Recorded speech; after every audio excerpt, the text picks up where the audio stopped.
Huawei pivotal role in the US-China tech war, from FOEG to chips. 화웨이가 미국과 중국 간 기술 전쟁에서 차지하는 중추적 역할을 하고 있으며 하이브지에서 반도체까지 거대한 역할을 하고 있습니다. 2019년 트럼프 행정부가 스파이 혐의로 화웨이 테크놀로지스를 블랙리스트에 올렸을 때 이 조치는 거의 중국 기업의 글로벌 스마트폰 사업을 전멸시킬 뻔했습니다. 그러나 화웨이는 중국 정부의 지원을 받아 회복되었고 현재는 서방으로부터 기술적 독립을 달성하기 위한 국가적 노력의 중심에 있습니다. 이 놀라운 복귀는 미국에서 중국의 지정학적 그리고 정치적 상승을 억제하기 위한 노력이 효과적이었는지 여부에 대한 의문을 제기하며 반도체 설계 및 인공지능과 같은 분야에서 어느 쪽이 주도권을 잡게 될 것인지에 대한 질문을 불러일으킵니다. 워싱턴 관리들은 이제 동맹국을 더 큰 억제하는 캠페인에 동참시키는 방법을 논의하고 있으며 화웨이와 그 중국 파트너들에 대한 추가 제재를 모색하고 있습니다. 첫 번째, 미국은 화웨이와 어떠한 문제가 있습니까? 화웨이를 겨냥한 초기 미국의 조치는 세계의 통신 네트워크에서 상당한 존재감을 이용해 중국 정부를 위해 스파이 활동을 할 수 있다는 우려에 의해 촉발되었습니다.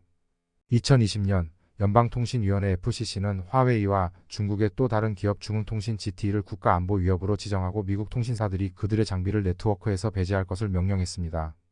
이러한 제재는 이후 중국과의 기술적 우위를 다투는데 더 광범위한 전쟁으로 변모했습니다. 화웨이는 그 싸움에서 베이징의 주요 무기 중 하나이며 다양한 기술을 개발하기 위한 국가 지원의 주요 수혜자입니다.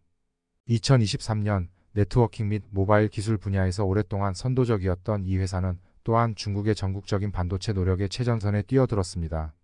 두 번째, 미국은 화웨이를 억압하기 위해 무엇을 했습니까?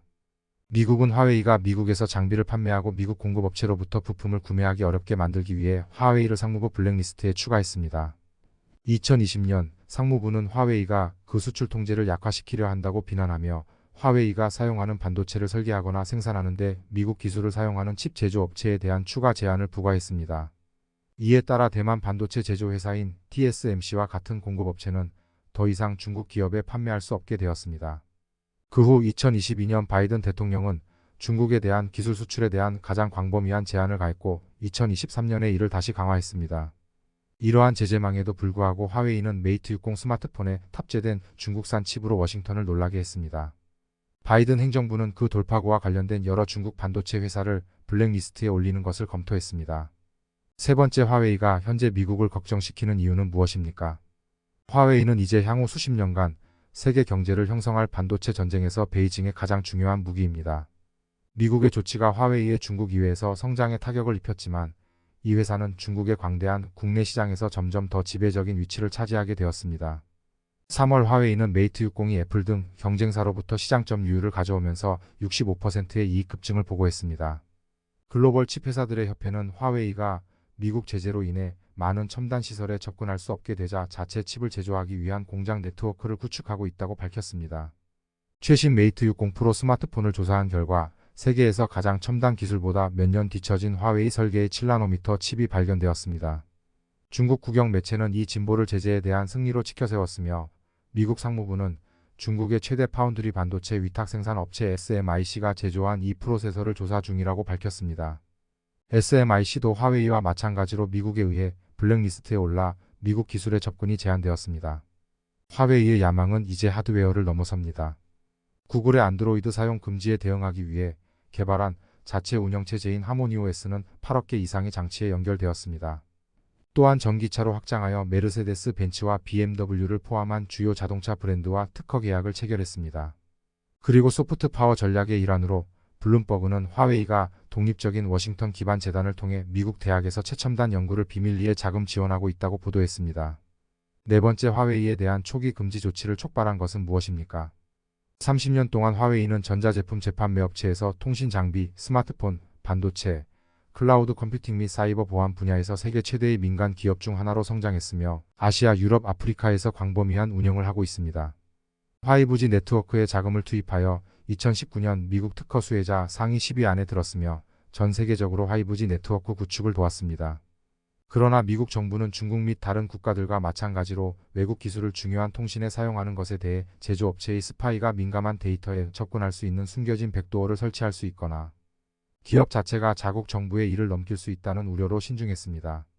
하이브지 네트워크는 스마트폰 다운로드 속도를 높이는 것 이상의 기술을 가능하게 하므로 특히 우려됩니다.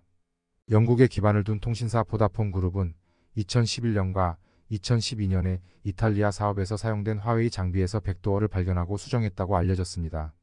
이러한 취약성이 악의적인 것인지 실수인지는 알 수 없지만 이 폭로는 화웨이의 평판에 타격을 입혔습니다. 다섯 번째, 화웨이를 고소한 다른 사례는 무엇입니까? 2003년 시스코 시스템즈는 화웨이가 특허를 침해하고 라우터 및 스위치에 사용되는 소스 코드를 불법으로 복사했다고 고소했습니다.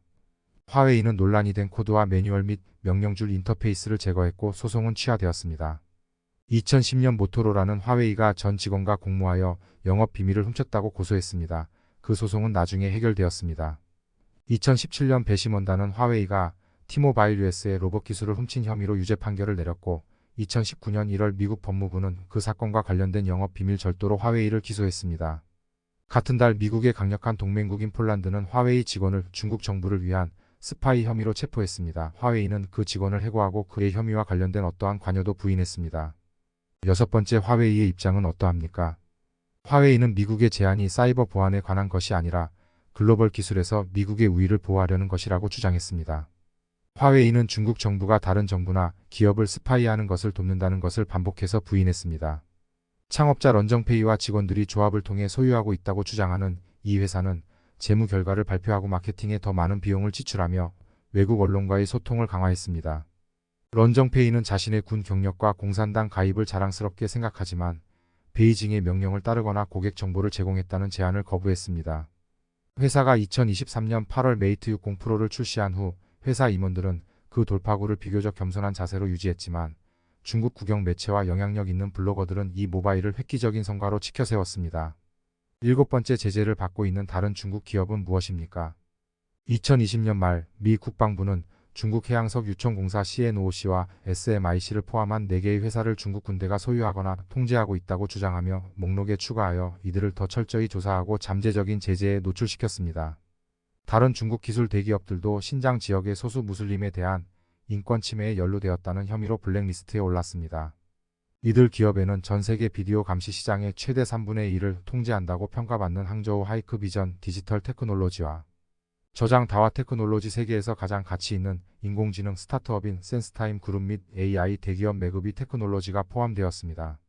GTE는 2018년 미 상무부가 미국 기술 구매를 3개월 동안 금지한 후 거의 붕괴되었습니다.